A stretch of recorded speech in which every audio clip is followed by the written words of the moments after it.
À quoi penses-tu en général? À Montauban. On ne devrait jamais quitter Montauban.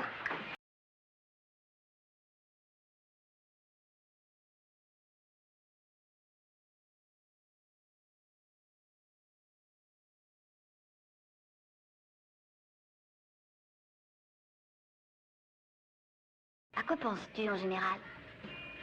À Montauban. On ne devrait jamais quitter Montauban.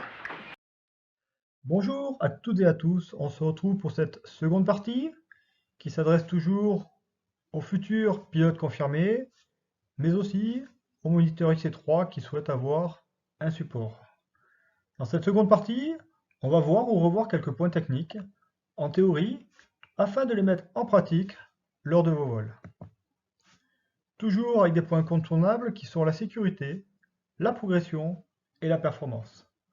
Pour ceux qui pratiquent déjà le cross depuis peu, cela va vous permettre possiblement d'affiner et de mettre en corrélation la théorie, parfois délaissée au profit de la pratique seule. On parlera alors de techniques de vol, d'optimisation et de performance, au moyen de la polaire des vitesses, quelques points de mécavol et les actions de pilotage associées. Pour finir, je présenterai quelques chiffres en rapport avec les techniques et phases de cross afin de vous amener à une réflexion certaine. Au sommaire, sur la première partie, on a observé, si vous vous rappelez, les Pyrénées, ainsi que la situation des sites du Louron. Et on avait fait un focus sur les phénomènes d'advection et sur l'échange pleine montagne. On a abordé aussi la prévision météo, accompagnée du tableau modèle météo ATG, puis on a défini quelques zones de vol du secteur favorables à une progression et au vol de distance. Et il y avait donc un petit bonus sur l'explication du pourquoi on appelle la zone de la ratière. Pour cette deuxième partie, on commencera par expliciter la mise en place d'une situation et le briefing que l'on doit y associer.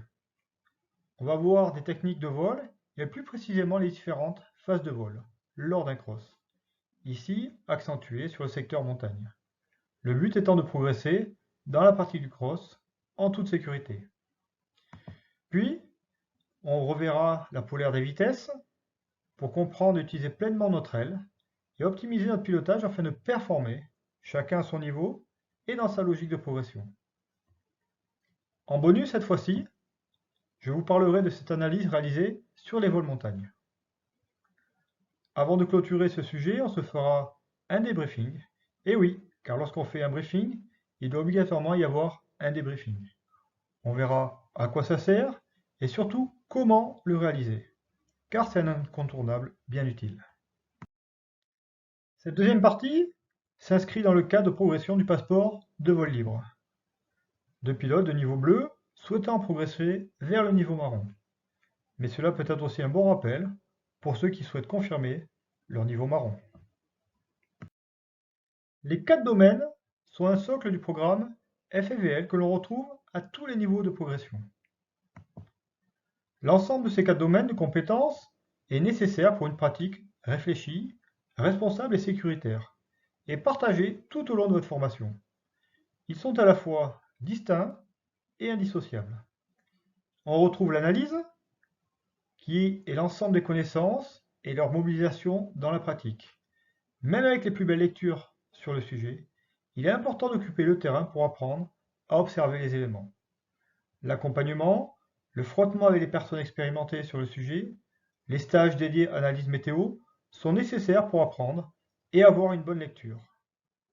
La technique représente l'apprentissage lié au pilotage.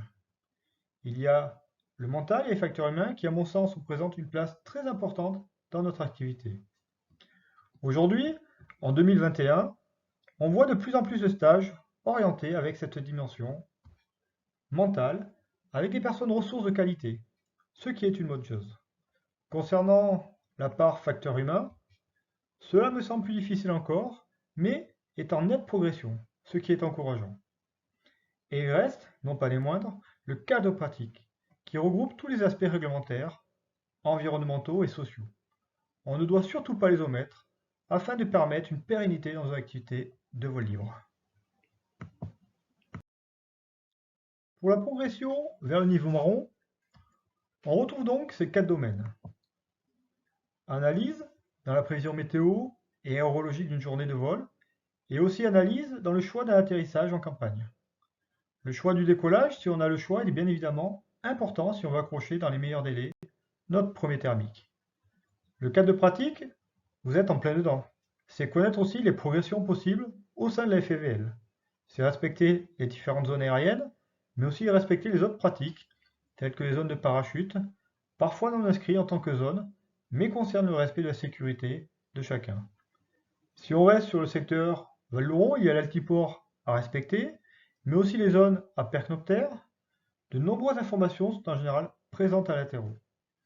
Pour le mental, dans la pratique du cross, sa place est très importante. Mental concernant sa santé physique, santé morale, dans la préparation, dans la préoccupation de la récupération après ses lâchers, un excès ou un manque sur son cross et bien d'autres encore. La dimension facteur humain et le mental pilote ont un rôle prépondérant dans le cross. La forte dominante mentale et l'état psychologique du moment influencent le comportement, la prise de risque, l'engagement, la concentration. Et même le mal physique, pour exemple, un mal de dents avec les pressions-dépressions peut être accentué. Côté technique, cela concerne tous les exercices encadrés que vous pouvez faire, leur validation avant de s'y entraîner seul, que cela soit au sol et en l'air, vont vous permettre d'aller dans des conditions thermiques. La maîtrise des axes de roulis est en gage doit être maîtrisée. La procédure de secours et le conditionnement de votre parachute, car c'est bien votre sécurité que l'on parle et qui est en jeu, doit être connu et maîtrisé. De plus, je ne peux que vous conseiller d'aller faire un stage CIV. Cela va vous permettre d'explorer le domaine de vol de votre aile et de la comprendre. Cela va vous permettre d'être plus à l'aise, vous permettant de comprendre et gérer les incidents de vol, et éviter un surpilotage trop fréquent. Vous en avez tous vu lors de ces vidéos, nombreuses et commentées. La mise en situation et le briefing favorisent l'apprentissage. La mise en situation permet de fixer, de formaliser, d'organiser la séance d'entraînement. Autant utile pour le moniteur que pour les pilotes en progression. Voici quelques points clés. Tout d'abord, les prérequis sont l'entretien préliminaire avec le carnet de vol, l'évaluation au sol, dos voile, face voile, et quelques exercices en vol.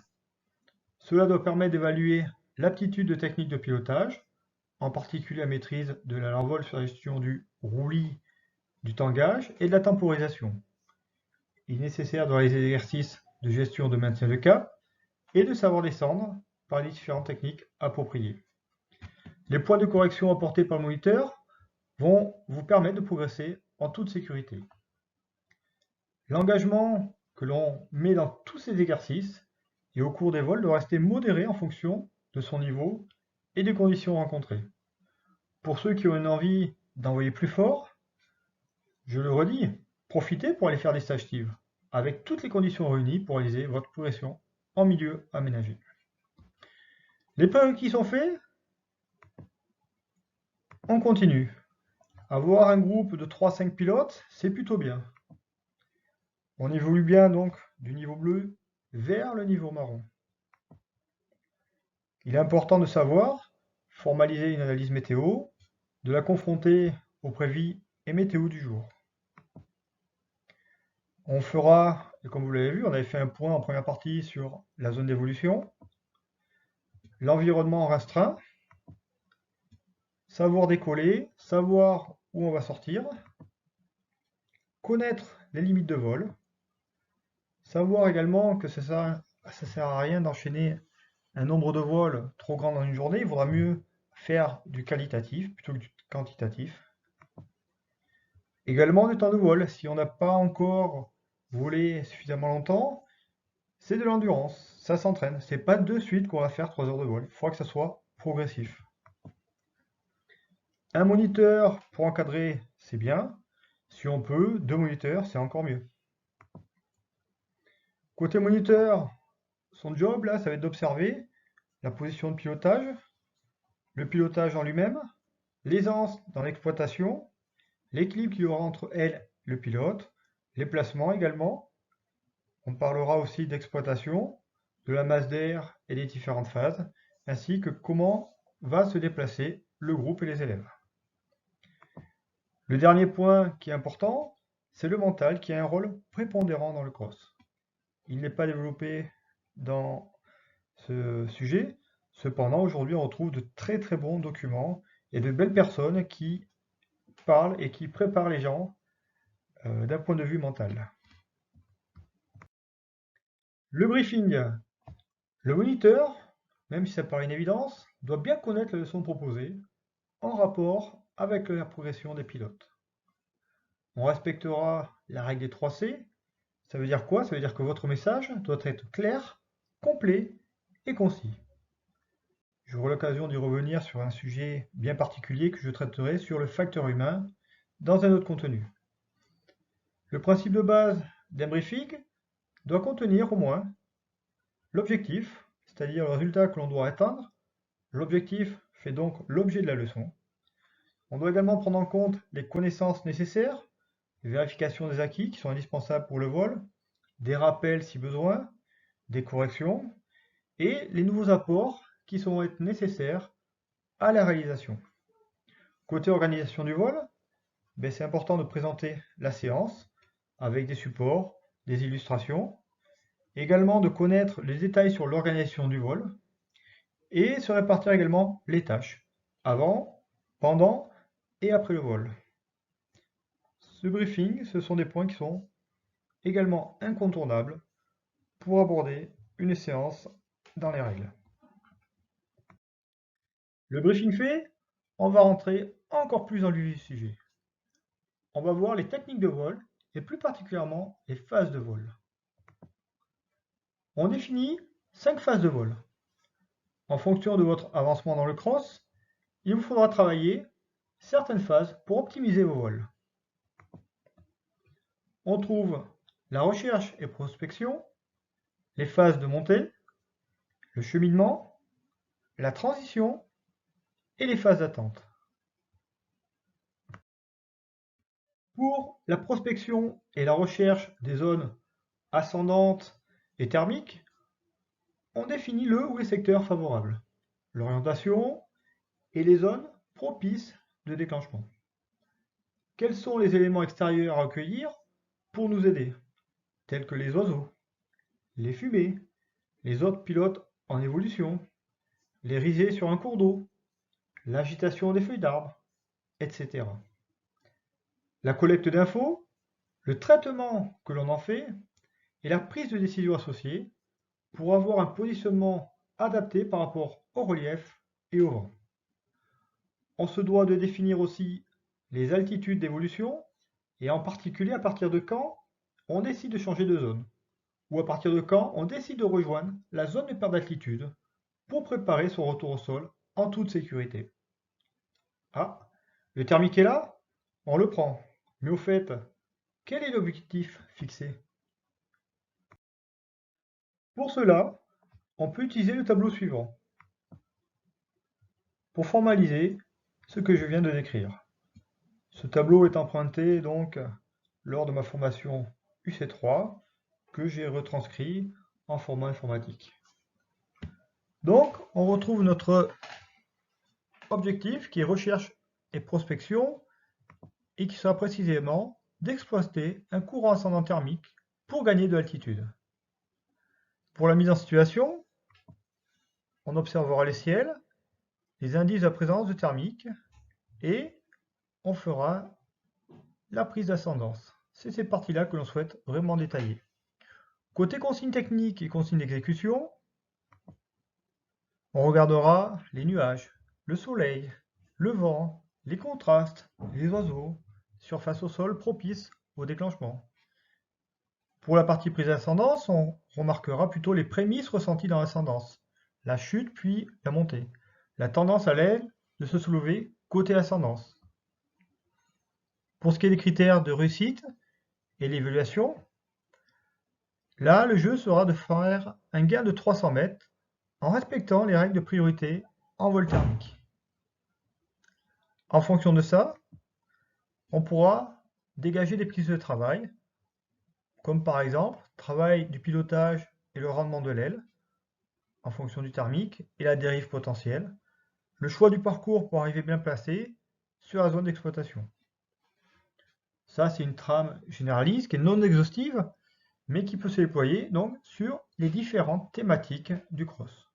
Côté consigne de sécurité, il y aura, suivant les sites, suivant la population, la distance par rapport au relief et la distance entre pilotes.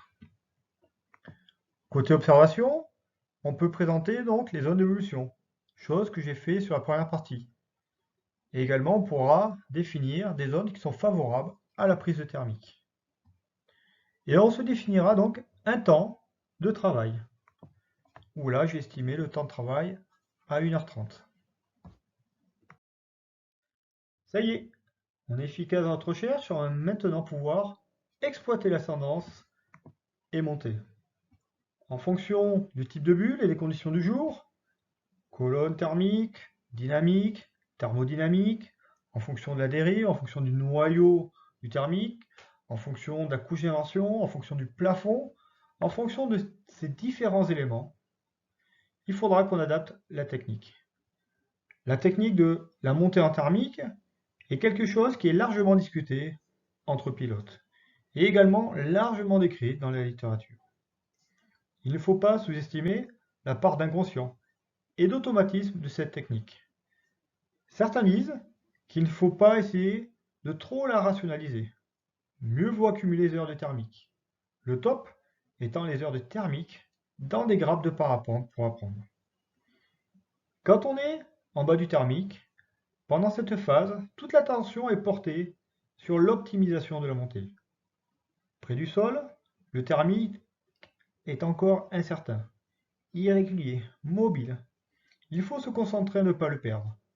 Se forcer à ne pas penser à la suite du cross, même si elle paraît difficile, impossible, voire problématique. Ne pas penser aux autres pilotes, mais garder une distance de sécurité. Ne pas parler ni répondre à la radio. Rester bien concentré. Et pour ceux qui sont plus hauts, ne pas poser de questions en radio. Seuls les pilotes vraiment hauts et qui peuvent avoir une vue et des choses intéressantes à dire doivent le faire.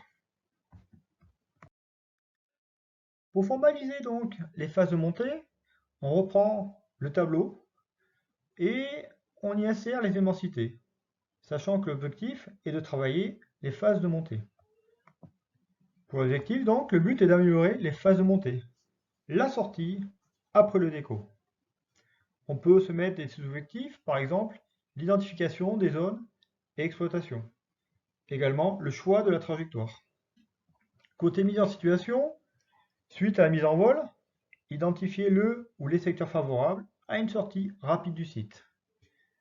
Gain d'altitude de 300 mètres, descente et retour zone d'envol. Altitude et position, pas de repose. Côté consigne technique et d'exécution, faire minimum 3 sorties. Passage à proximité du collage, valide exercice. Et varier le pilotage de chaque sortie.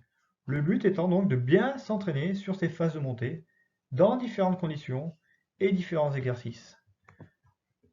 Critères de réussite, la vitesse, le temps de recherche minimisé, le taux de montée et l'altitude arrivée sur zone. Également, l'exploitation donnée avec un logiciel d'analyse de traces. On pourra en sortir des pistes de travail, des hypothèses, travail sur le pilotage et le rendement de l'aile, de thermique et de dérive potentielle. Également, le choix du parcours pour arriver bien placé sur la zone d'exploitation. Côté sécurité, ça reste toujours de mise, la distance par rapport au relief, marge de sécurité et la bonne visualisation des autres pilotes. Également les outils, toujours pareil, les zones d'évolution, celles qui sont favorables à la prise de thermique. Et pour le temps, on pourra se donner 2 heures. On a réussi à monter, c'est parfait. Maintenant, il va falloir faire un cheminement. Le cheminement qui est à différencier de la transition. Il faut connaître les deux et appliquer le pilotage adapté à bon escient. Le cheminement, c'est d'aller d'un point A vers un point B, en optimisant les zones ascendantes, sans tourner dedans. Le but est d'avancer en perdant le moins d'altitude possible, avec de petits changements de cap, inférieurs à 45 degrés. On doit chercher une ligne optimisée, voire porteuse. Attention à la proximité du relief et de l'anticipation si le plan A ne marche pas. On doit toujours avoir un plan B. Ce qui n'est pas bon, c'est d'hésiter et d'être ni sur le plan A, ni sur le plan B, car là on est purement inefficace. Pour être plus précis, le cheminement est la phase de vol pendant laquelle on se sert d'une ligne de force topographique, qui est une crête, ou une pente, ou encore une ligne de force aérologique, comme une rouée de nuages, une grosse confluence, dans le but de progresser au mieux en montant, ou au pire, sans trop descendre. La frontière entre le cheminement et la transition est parfois floue. On va donc définir maintenant ce qu'est la transition. La transition est un vol rectiligne qui permet d'avancer rapidement d'un point A vers un point B, avec un régime de vol optimisé. Un vol rectiligne, c'est quoi? C'est une ligne droite parfaite. Pour de la performance, il va falloir savoir quitter l'ascendance au bon moment, à la bonne altitude, et anticiper le point d'aboutissement et l'altitude d'arrivée. L'altitude d'arrivée, pour avoir la crête, c'est mieux qu'un versant. La transition, contrairement à ce que l'on pourrait penser, n'est pas un temps de repos. En thermique d'été, même si on monte mal ou dans le meilleur noyau, on finit toujours par arriver au plafond si on est patient. Par contre, si on transite mal, qu'on se loupe, on pose ou posera rapidement. L'intérêt du cheminement vient du fait qu'il peut être plus rapide que l'enchaînement thermique transition, du fait du temps de la montée, puis de la transition. En général, sur une ligne de force, on a le choix entre les deux types de progression, thermique transition, en assurant au maximum les plafs, ou cheminement. Les cas où le cheminement est intéressant, c'est quand le vent d'altitude est contraire. Et là, ça se comprend. Hein. On restera donc plutôt sur un cheminement sur les crêtes. Quand les thermiques sont relativement faibles, on regarde la brise de pente. Effectivement, si on galère à monter, autant cheminer sur la pente. Pendant le cross également, on va essayer de privilégier le passage par des lignes de force qui sont bien orientées, surtout par conditions très stables. Quand on chemine par exemple le long d'une crête, il faut cependant garder en tête qu'il faudra trouver le meilleur endroit pour assurer le plafond max en vue de transiter sur l'autre versant. En particulier, ce qui est applicable sur Val-Louron. La dernière étape, c'est les phases d'attente. Phase d'attente, c'est un moment d'incertitude sur le choix d'un secteur favorable, ou bien pour optimisation du rendement. En attente aussi de la bascule et de la chance du soleil sur le versant visé. On peut également attendre de voir ce que font les autres pilotes plus expérimentés. Et bien d'autres encore. Savoir attendre, savoir patienter, sans vouloir être trop rapide en fonction des situations, peut être une des clés qui va vous permettre d'aller plus loin dans vos crosses. Place maintenant à l'optimisation et performance avec la polaire des vitesses. La polaire des vitesses sert à connaître le potentiel de vitesse d'une aile. C'est un outil de lecture des performances théoriques que l'on va devoir appliquer lors de nos déplacements en cross. La polaire des vitesses est en fait une courbe assez plate et donc peu lisible. C'est pour cela qu'en adaptant les échelles pour la lecture, on peut montrer l'évolution du taux de chute de l'aile en mètres par seconde en fonction de sa vitesse en km/h. Ici, on parle de la vitesse R de notre aile, qui est en air calme et sans vent. Et donc, cela représente également aussi la vitesse sol. Donc, sans vent, en air calme, la vitesse R égale la vitesse sol. Si mon aile vole à 39 km/h, je vois défiler le sol sous mes pieds à 39 km/h. Pour bien ancrer ces notions de vitesse, la vitesse R du parapente est sa vitesse par rapport à l'air qui l'entoure. C'est aussi l'air que l'on ressent sur son visage quand on vole. La vitesse sol du parapente, c'est la vitesse par rapport au sol. Si on se place à l'extérieur du parapente, ou que l'on regarde un parapente, on voit sa vitesse sol. Sur cette polaire, comme on a modifié les échelles de lecture, l'angle de planée sur ces courbes n'est donc pas représentatif. Ah oui, au fait, c'est quoi ces angles? Allez, on se fait un petit focus? Les angles, c'est un schéma que j'ai repris, un schéma FEVL, qui en termes de compréhension est suffisant pour revoir les angles. Même si dans sa réalisation, il n'est pas des plus pédagogiques, mais il va nous suffire pour ce qu'on doit revoir. L'incidence est l'angle d'attaque du vent relatif sur l'aile et par rapport au plan de l'aile, représenté ici en rouge. L'assiette est l'angle qui positionne le profil de l'aile, l'axe donc du plan de l'aile, par rapport à l'horizontale, représenté ici en bleu. L'angle de planée en vert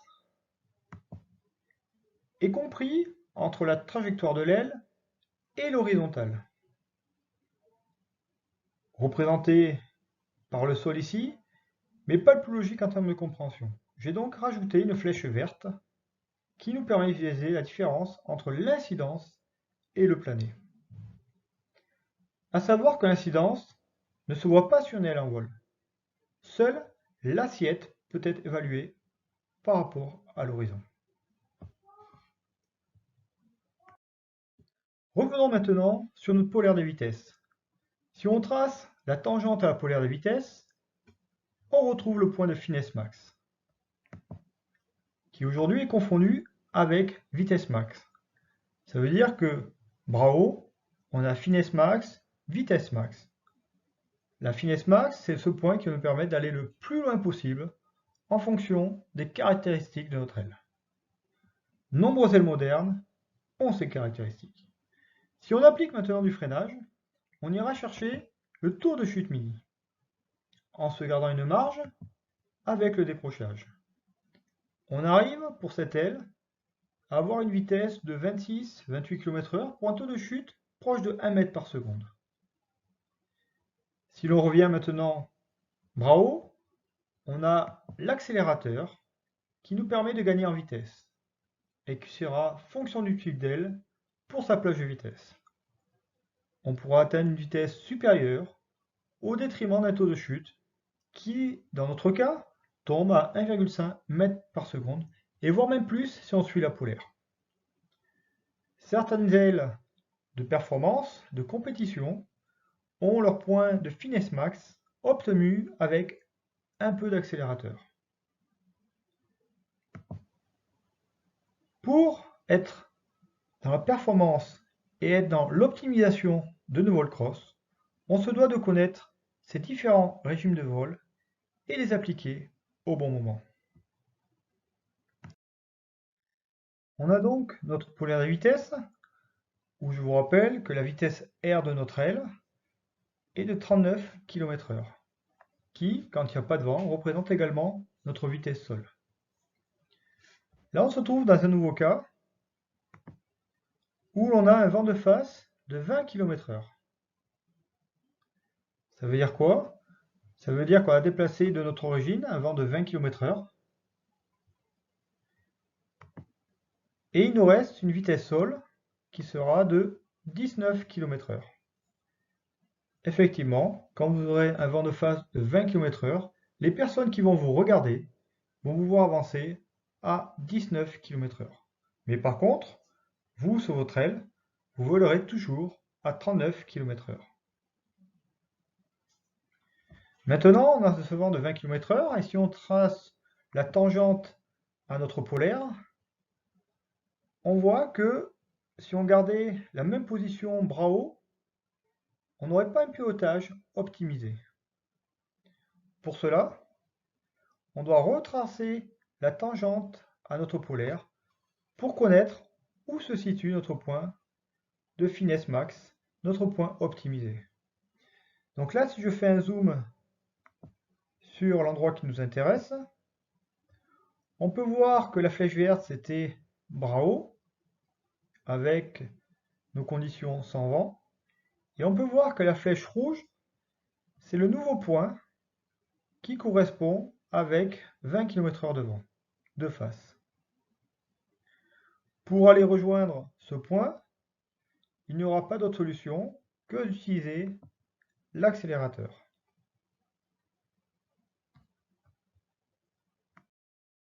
Maintenant, on a fait un demi-tour, les conditions se sont calmées et on a un vent arrière de 10 km/h. Donc j'ai déjà retracé la nouvelle tangente en noir.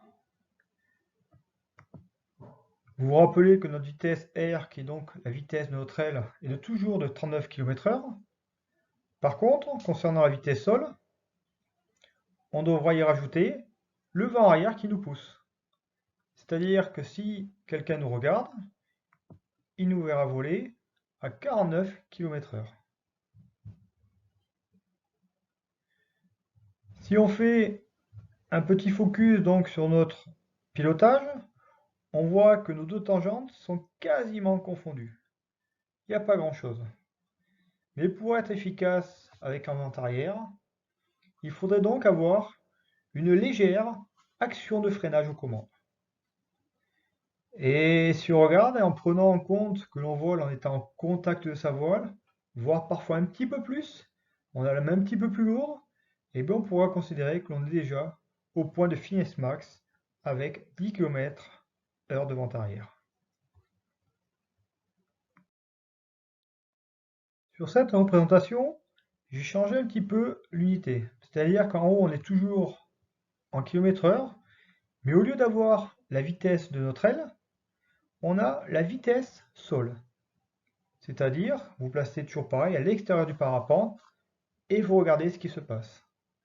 La polaire verte, avec la tangente verte, c'est notre point bras haut quand il n'y a pas de vent. Donc, la vitesse R de 39 km/h représente aussi, comme on l'a répété, notre vitesse sol de 39 km/h.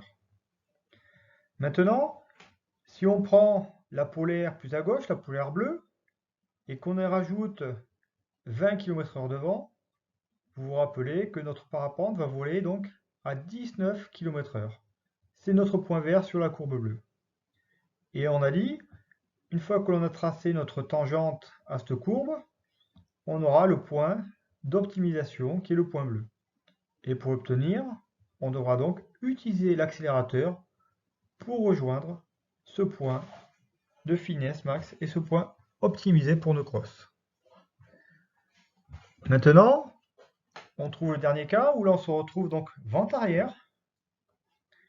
En vent arrière, notre vitesse sol donc a augmenté. Et on voit que le point vert qui est bras haut initialement, si on applique légèrement du frein ou si on a un contact un petit peu plus prononcé, on retrouvera notre point rouge qui est notre point d'optimisation, notre point de finesse max vent arrière.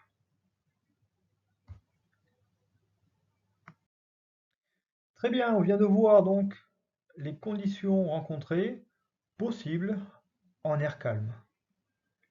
Quand on va évoluer par contre dans des conditions thermiques, on va rencontrer de nouvelles situations avec un pilotage un peu plus actif. On retrouve donc notre polaire des vitesses, où là, on revient sur nos axes km/h avec la vitesse R et notre taux de chute en mètres par seconde. On retrouve notre tangente à la polaire. Notre pilotage en conditions calmes sera donc aux alentours de 39 km/h bras haut et en allant chercher donc un contact avec son aile. En petites conditions, on constate que la polaire remonte vers le haut, juste à la zone de zérotage. Si on regarde donc, notre taux de chute, il est à 0. Et il est à 0 si on est donc au taux de chute mini de votre aile. Si on reste avec un pilotage bras haut ou au contact de son aile, on sera dans la zone rouge. Et on voit visuellement que ce n'est pas le taux de chute adapté à la situation. Si on n'adapte pas notre pilotage, on sera donc vite posé sans s'être donné le temps nécessaire de prospecter et de trouver le thermique. Ces conditions peuvent aussi ressembler à des soirées lors de restitutions peu puissantes. Et même chose, si on ne doit pas chercher ce taux de chute optimal, qui est le taux de chute mini, pour se maintenir, votre vol sera écourté. Maintenant, si on prend l'inverse, sur une zone plus descendante, avec un vario qui vous le confirme, que l'on appelle aussi dégueulante, quel est le pilotage adapté? Avec la tangente à cette nouvelle polaire, on identifie la zone optimale. Si on reste avec un pilotage à taux de chute mini, on voit bien que ce n'est pas la bonne solution. On est dans une descendance, et par conséquent, moins on y restera, moins on perdra d'altitude. Si on revient à un pilotage bras haut et au contact, on constate que ce n'est pas encore suffisant. On limitera certes notre perte d'altitude, car on est plus rapide qu'au taux de chute mini, mais on n'a toujours pas un pilotage efficace et optimisé. Pour aller chercher ce pilotage adapté, il faudra utiliser l'accélérateur. Moins on restera dans cette zone descendante, et moins on prendra d'altitude. Voici maintenant un tableau récapitulatif des régimes de vol et du pilotage associé.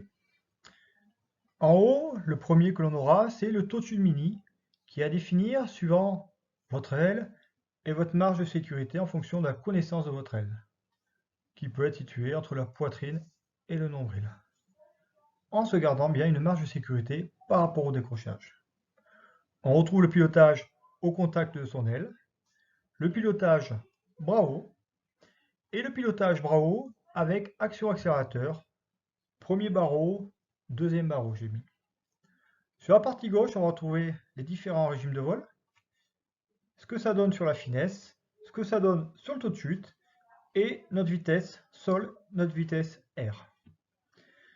Ce sont des principes de base qui pourront évoluer, qui pourront être modifiés à votre guise. Ce tableau pourra également évoluer en fonction de votre expérience et du type d'aile que vous utilisez.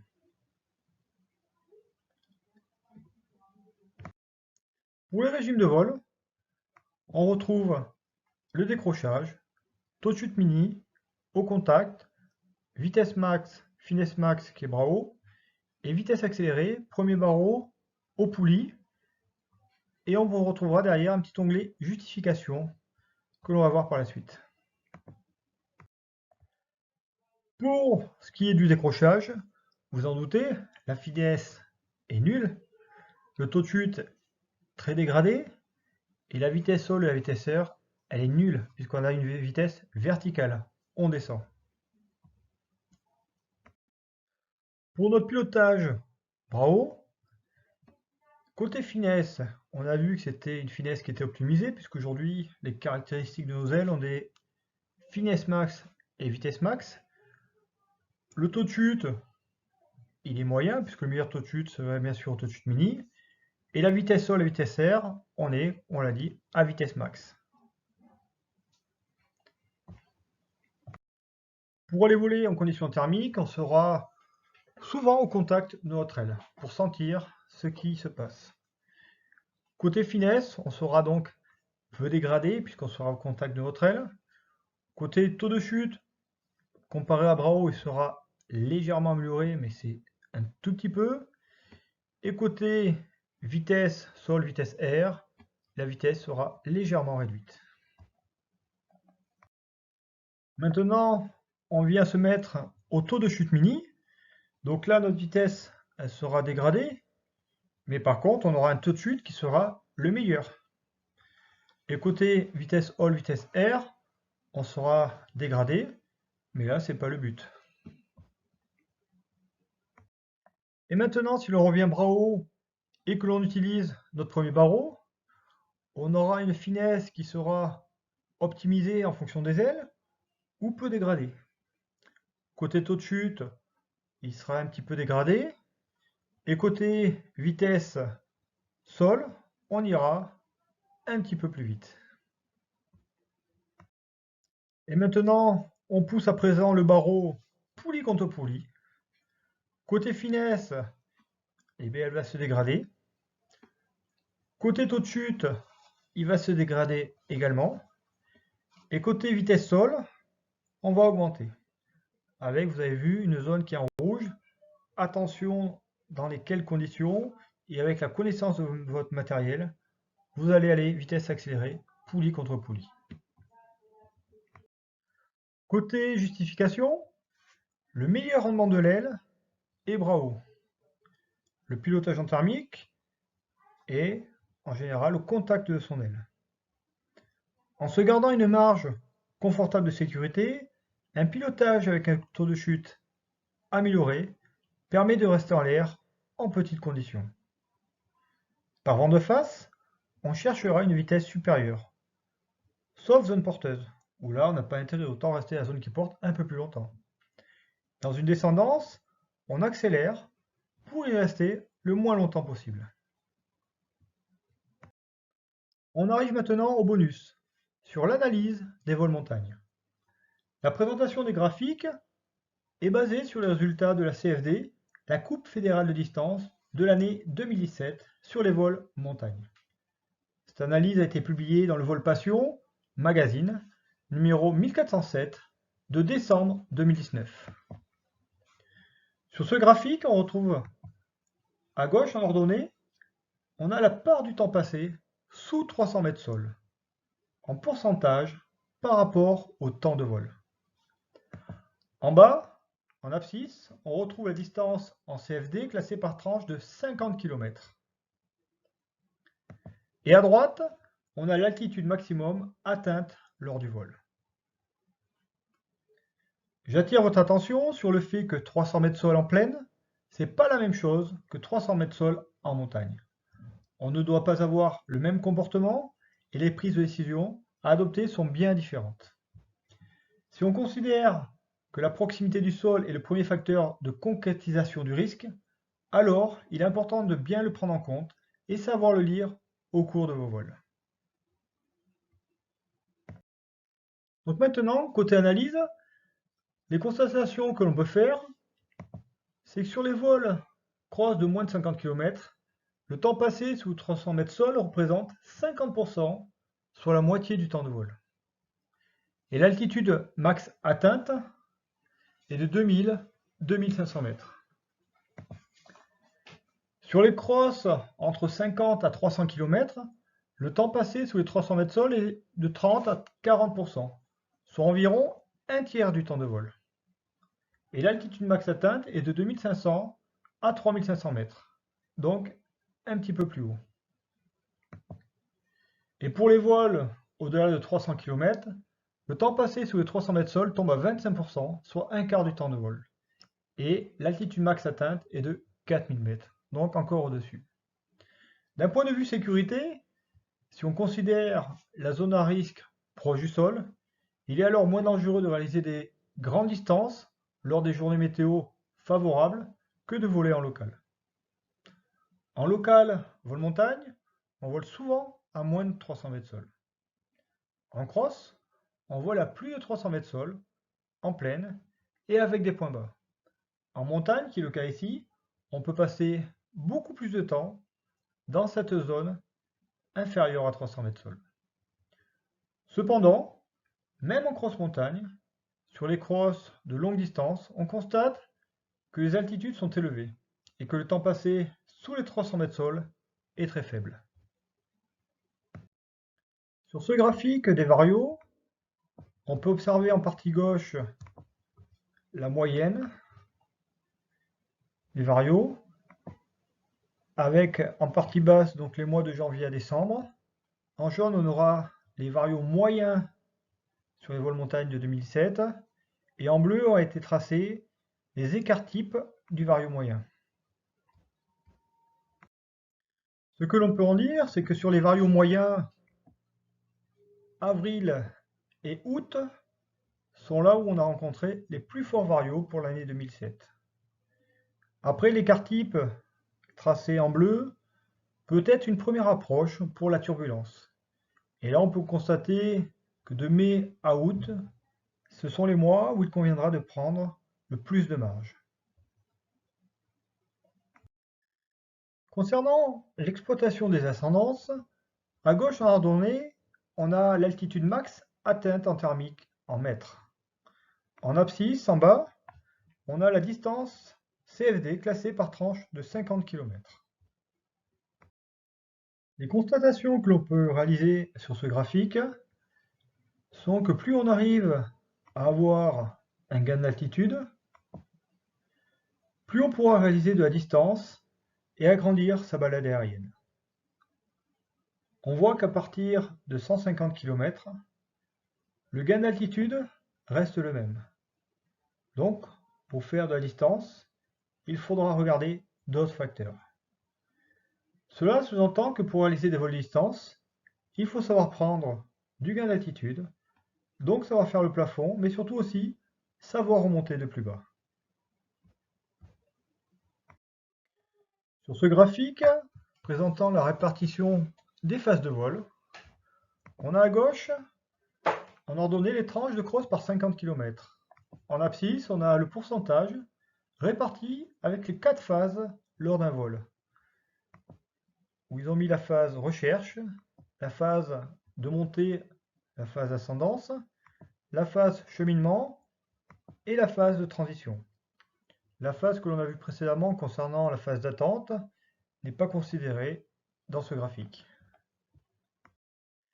Les constatations que l'on peut faire sur ce graphique sont que pour la phase prospection, recherche, plus les vols sont grands, moins le temps de prospection est grand.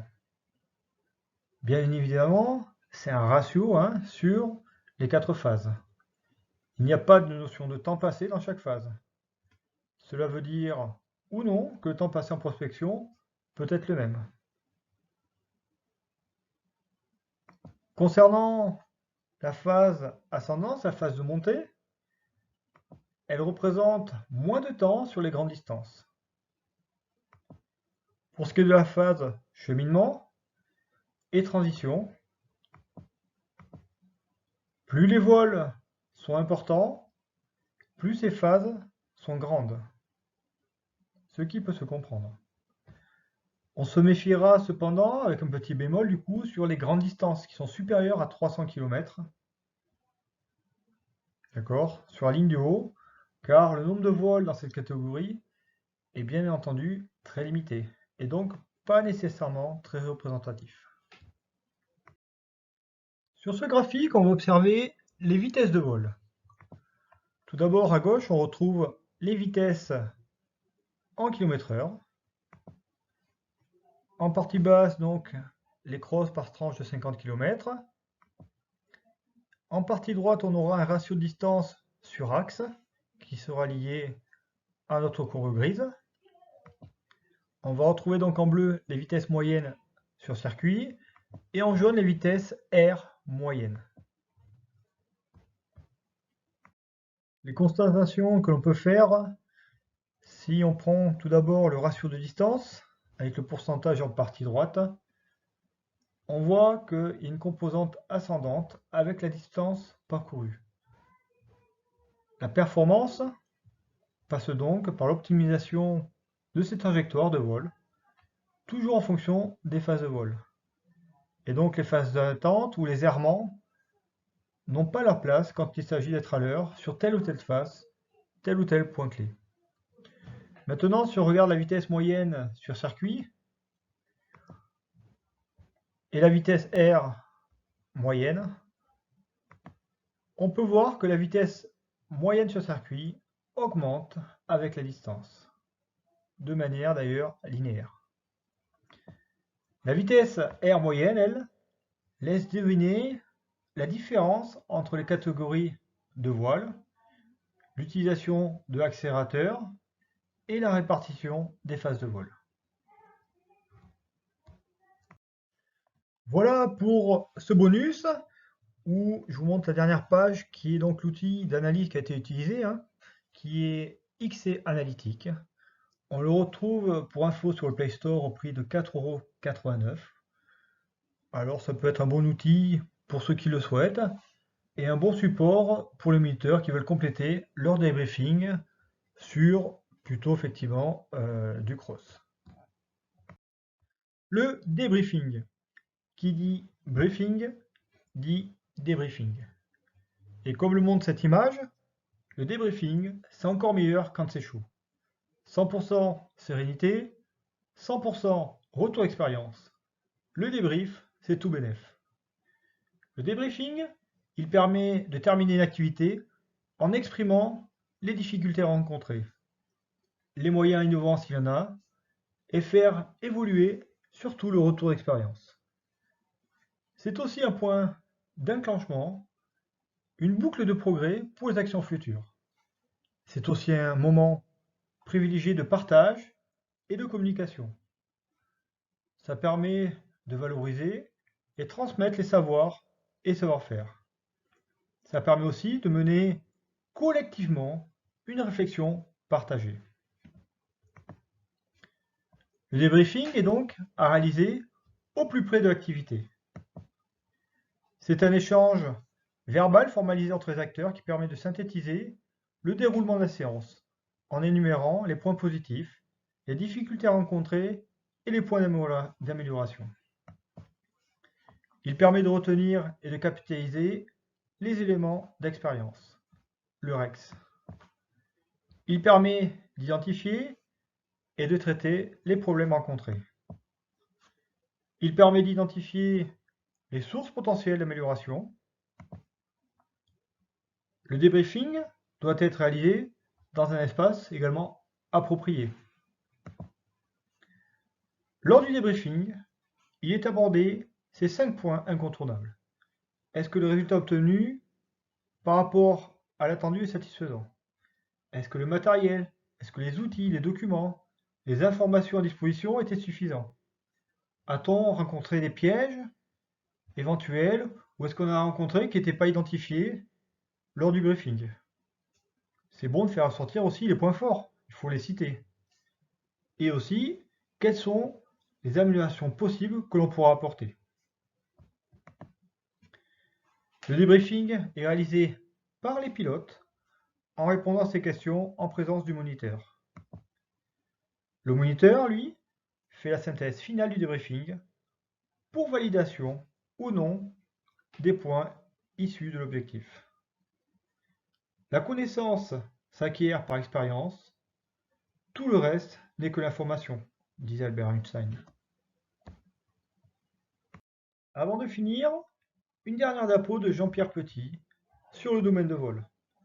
Je vous invite à découvrir la vulgarisation de nombreux domaines et phénomènes physiques sous forme de bande dessinée.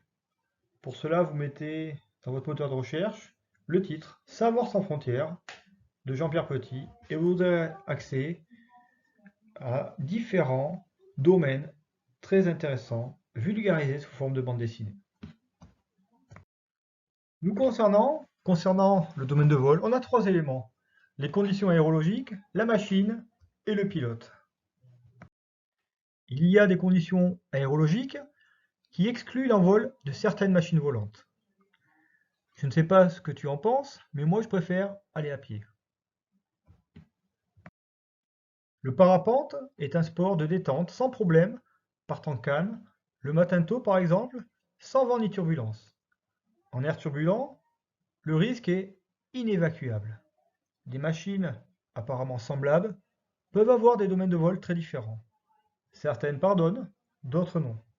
La course à la performance, maladie du monde contemporain, crée des prises de risques. Et, dans le monde de l'aéronautique, le proverbe classique est « un bon pilote est un vieux pilote ».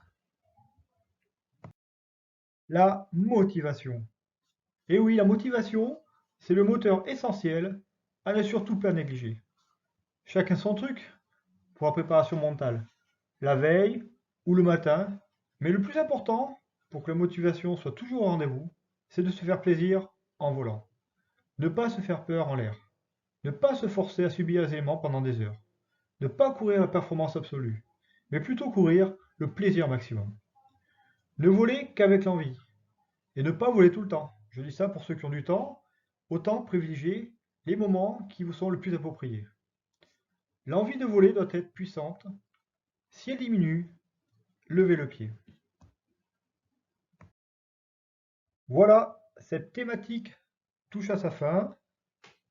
On voit de nouveau les deux sommaires qui ont été abordés sur la partie 1, la partie 2.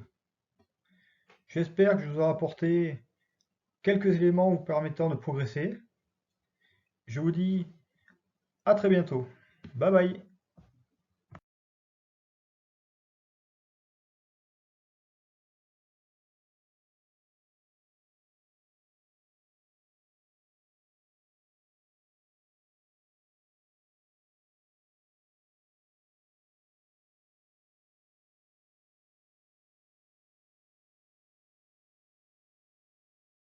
À quoi penses-tu en général? À Montauban. On ne devrait jamais quitter Montauban.